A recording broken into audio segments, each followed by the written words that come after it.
Klingt so fluffig und proppig, aber es geht um ein ernstes Thema. Homesick. Und das ist nicht das Heimweh, das wir alle mal kennen, wenn wir irgendwie länger von zu Hause mal weg sind, sondern das ist ein Heimweh, das man so nur hat, wenn man schon 11 Jahre von zu Hause weg ist und kein in absehbarer Zeit einen Punkt sieht, wo man wieder zurückkehren kann. Zumindest in das Land, was man kennt. Vika ist das, Homesick. So heißt die EP und so heißt dieser Titel. Und Vika ist jetzt zu Gast. Hallo Vika. Hallöchen everybody. Danke, dass du da bist. Du bist jetzt seit 11 Jahren hier in Berlin. Exactly. Und du bist aus St. Petersburg allerdings hergekommen. Aber du bist Ukrainerin, die damals in Russland gelebt hat. Das war völlig normal. Genau, damals war das tatsächlich normal. Meine Eltern sind dorthin umgezogen. Das heißt, war ich noch zu klein, irgendwie um Entscheidungen zu treffen. Ich war 13. Hättest du eine andere getroffen? Damals war tatsächlich noch okay. Also heutzutage ist tatsächlich unvorstellbar, irgendwie dorthin mal auch zu reisen als Touristin. Aber damals war ganz okay. Und dann tatsächlich 2014, als Krim annektiert wurde und ich unterhalte mit meinen Freunden irgendwie darüber und sie sagen, ja, ist cool, ist quasi jetzt unsere. Krim ist unsere. Und du hörst das und denkst, echt? Okay, alles klar. Okay, dann muss ich wirklich irgendwie mal was anderes mir suchen. Genau. War das der Mainstream damals, dass die Leute wirklich dachten, ach, wie toll? Das war sehr gehypt, ja. Und du hast keine Leute, keine Freunde gehabt, die irgendwie das verstehen konnten, nachvollziehen konnten, was das für ein Skandal ist? Ich hatte Freunde, denen es egal war. Und das war beste Lösung. Okay. Also die einfach quasi irgendwie, das geht uns nicht an. Ja. Und das war für mich vielleicht besser, als irgendwie mit Leuten zu streiten. Aber ich habe tatsächlich gestritten. Und jetzt, ich glaube, es ist sowieso erledigt. Sie gehen dorthin nicht, um einfach sich auf dem Strand irgendwie ins Schwarze Meer zu schwimmen. Das geht jetzt nicht, oder? Es ist einfach, es ist zu nah an die Front. Nee. Ja. Also ich glaube, manche Leute gehen dorthin, aber du, am Ende ist mir egal. Also ja, du würdest gerne hingehen können. Ich gehe dorthin, wenn Krim wieder ukrainisch ist. Ja. Also.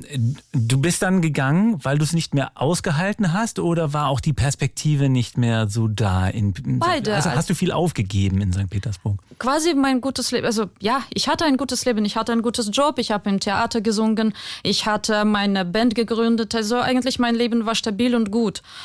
Und dann, wenn du plötzlich merkst, okay, dein Kreisel ist einfach, dreht sich irgendwie komisch und danach irgendwie, ich bin Ukrainerin mit ukrainischem Pass und du fühlst dich nicht mehr sicher plötzlich einfach. Und okay, meine Meinung jemandem zu sagen und irgendwie nur immer diesen Konflikt zu bekommen, habe ich verstanden, es hat mich nicht mehr als zu Hause gefühlt.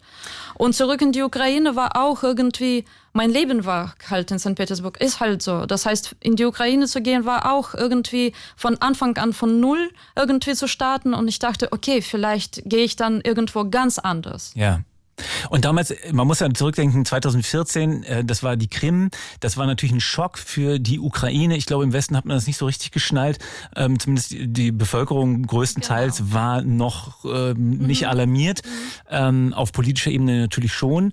Und du hättest locker noch in die Ukraine gehen können. Also damals hat man, glaube ich, noch keine große Angst gehabt, dass jetzt irgendwie eine große Invasion kommen würde. Absolut. Aber du hast es nicht gemacht. Du bist nach Berlin gegangen. Warum?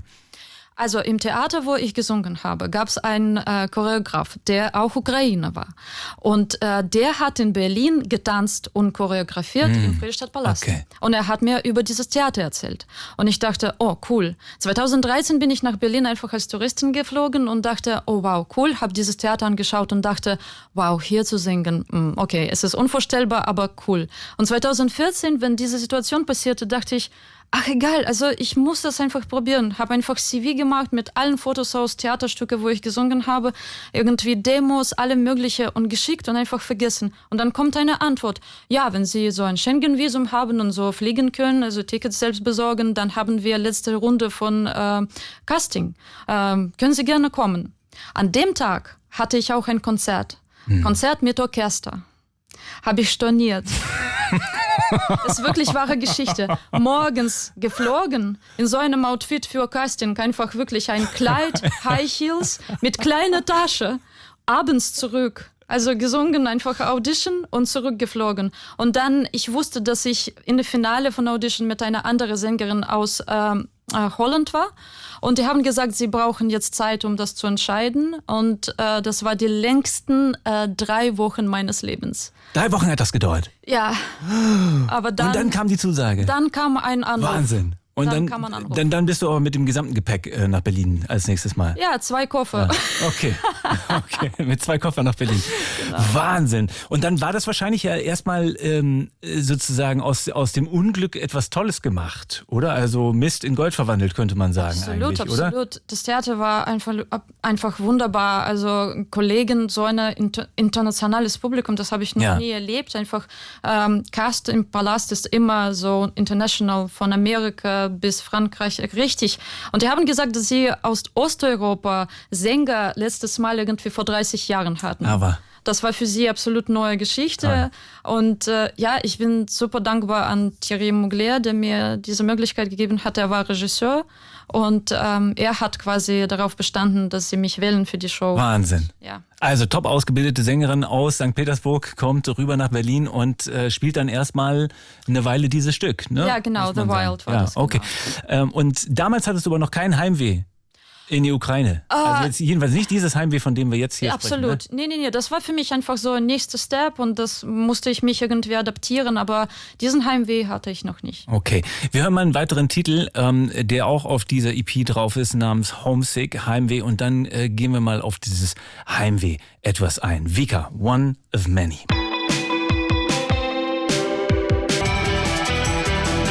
One of Many, so heißt dieser Titel von Vika und er ist drauf auf der EP Homesick. Es geht um Anxieties, es geht um Ängste, Angstzustände, Stress, aber auch also das Wissen, dass man eben nur einer von vielen ist, der oder dem es so geht. Vika, du schreibst über Heimweh und es ist ein ganz besonderes Heimweh an die Ukraine, die seit keine Ahnung, 11 Jahren oder noch länger überhaupt nicht mit deiner Heimat mehr ist, aber trotzdem ist da irgendwas. Was ist das für ein Gefühl? Ja, tatsächlich, ich habe bemerkt, dass, ich bin glücklich, ich habe mein Zuhause in Berlin gefunden, ich fühle mich hier sehr wohl, das muss man auch sagen. Aber gleichzeitig mit der Zeit habe ich bemerkt, besonders durch den Krieg, dass Teil von deinem Herzen wird nie irgendwie sich zu Hause komplett fühlen. Das heißt, du wirst immer das hier haben, irgendein Stück von deiner Seele, das schmerzt. Und jetzt besonders mit dem Krieg, also als alle Flüchtlinge hier gekommen sind und meine Familie hat auch davon gelitten. Also du merkst einfach, du kannst dich gar nicht abgrenzen. Also das gehört zu dir, zu deiner Seele, zu deinem Herz. Und tatsächlich darüber singe ich in diesem Lied, im Homesick, das bleibt immer bei dir, egal wo du bist, egal, es quasi, wenn ich in die Ukraine fliege, jetzt nicht mehr fliege, fahre, also jetzt in den letzten 3 Jahren war ich dort auch 3-mal, man bekommt das Gefühl, ich bin auch dort zu Hause, ist auch komisch irgendwie, dann wo ist das Richtige zu Hause und das bleibt, ich glaube, für immer. Merkst du eine Abgrenzung zu den Menschen, die dort sind? Also merkst du, dass du anders... Das auch, genau, das auch. Das heißt, dieser Konflikt, wer bin ich, wie ist meine Identität, Identity Crisis, also das habe ich auf jeden Fall. Also in Russland gelebt, in der Ukraine geboren, in die Ukraine gehe und trotzdem fühle mich zu Hause. Hier auch fühle ich mich wohl. Also wer bin ich, wo? Aber ich habe bemerkt, es gibt solche wie mich, Leute hier in Deutschland, besonders in Berlin, ganz viele. Deswegen, ich dachte, ich schreibe etwas für uns. Als ich das geschrieben habe und habe meinem Kumpel, meinem Co-Produzenten gezeigt und habe gesagt, als ob ich für alle meine Freunde das Lied geschrieben habe. Was macht man hier? Also du hast wahrscheinlich ja auch Kontakt zu anderen Menschen aus der Ukraine, die jetzt hier in Berlin sind. Wie hilft man sich darüber hinweg, dass man ja im Grunde machtlos ist, nichts tun kann? Die ukrainische Community zurzeit ist richtig stark, richtig cool, kreativ. Leute sammeln sich in wirklich so kreative Communities, organisieren wahnsinnig viele Events, Filmfestivals, Musikfestivals. Es gibt auch Gruppen von Aktivisten. Also das heißt, man findet schon irgendwie Gruppe, wo man gehört. Und ich bin richtig glücklich. Ich glaube, mir hat das auch geholfen, weil ich auch viele Leute kennengelernt habe und kann sagen, dass die richtig meine gute Freunde geworden sind. Und ich glaube, das heilt auch. Okay. Wir hören mal noch einen Titel. Let Them Out. Das ist wirklich eine politische Botschaft, wenn ich es richtig verstanden habe. Nein? Okay, dann sag du bitte die Botschaft. Let Them Out ist eigentlich, es geht um Ängste und Träume. Und dass man alles klar. Es geht darum, dass man mit beiden etwas zu tun hat und wirklich loslassen. Sonst beide Ängste und Träume werden angefangen, dich zu fressen. Deswegen so. Sehr vernünftig. Ja. Nehmt es von Vika. Let Them Out, so heißt dieser Titel. Let Them Out, Vika von der EP Homesick, Heimweh nach einer Heimat, die schon lange, lange her ist, sozusagen, dass Vika sie gesehen hat oder sie kennt oder sie irgendwie so als Heimat erlebt hat. Und jetzt ist es eine Besuchswelt, muss man sagen. Also du fährst ab und an hin, warst jetzt in den letzten 3 Jahren, hast du gesagt, 3-mal da. Und du hast aber auch viel Bezug zur Krim. Und das ist ja der Auslöser gewesen, warum du überhaupt aus Russland weg bist oder nach Berlin gekommen bist. Genau. Deine Oma lebt aber noch dort. Genau, meine Oma ist 89 inzwischen, lebt dort und ja, jetzt zur Zeit gibt es absolut gar keine Möglichkeit, sie zu besuchen. Das letzte Mal, dass du da warst, das war ein Abenteuer. Wie viel kannst du davon erzählen? Oh ja, also aus der ukrainischen Seite ist natürlich absolute illegale Sache, was ich da gemacht habe, aber meine Oma... Das heißt, Ukrainer durften damals oder dürfen heute nicht auf die Krim reisen? Es ist verboten. Es ist ein okkupiertes Stück Ukraine. Und du warst nach dem russischen Angriff? Genau, das habe ich gemacht, habe mir zutraut zu machen, weil meine Oma ist ins Krankenhaus geraten und ich dachte, ich sehe sie zum letzten Mal sozusagen und da es keine weitere Verwandtschaft gibt, meine Mama zum Beispiel lebt nicht mehr, deswegen ich bin die Nächste, die sich um Oma kümmert und ihre Pflegerin ruft mich an und sagt, was soll ich tun? Die ist im Krankenhaus und es kann sehr schnell vorbei sein. Und dann gucke ich einziges Weg, wie das geht. Und das war wirklich so mit mehreren Flügen und danach mit Autofahren 700 Kilometer mit einem Typ, der ehemalige FSB-Mitarbeiter war. Also ich dachte wirklich, wäre wirklich schön, wenn ich zurückkomme. Also du hattest also das war für dich keine Frage, dass du gehst? Ich habe schon Zweifel, ich habe schon wirklich gedacht, was soll ich tun, soll ich nicht tun, habe mit Freunden irgendwie mich beraten und ich habe die Entscheidung getroffen. Ich dachte, wenn das letztes Mal, wenn ich meine Oma sehe, dann mache ich das. Ist wirklich, irgendwie war mir das dann egal. Mhm.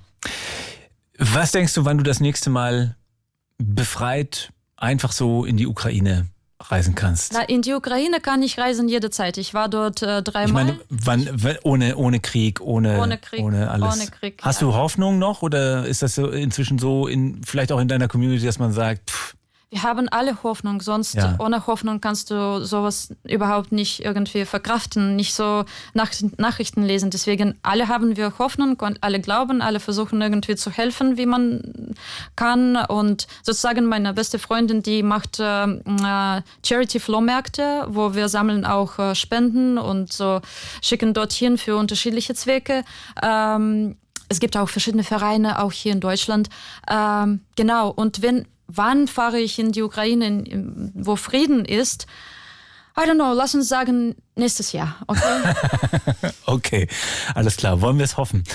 Vika, vielen, vielen Dank für deinen Besuch, vielen Dank für die Musik und danke für die Einladung. Alles Gute. Gibt es irgendwas, was wir ankündigen können? Konzert? Es gibt ein Konzert, am 7.8. spiele ich in Kulturhaus Insel, in Insel der Jugend. Das ist so eine Indie-Night, ein Line-Up von 3 Künstlern. Ich bin die Headlinerin und Tickets sind in meinem Instagram, auf meiner Webseite. Herzlich willkommen. 7. August auf der Insel der Jugend, Vika live. Danke dir. Alles Gute.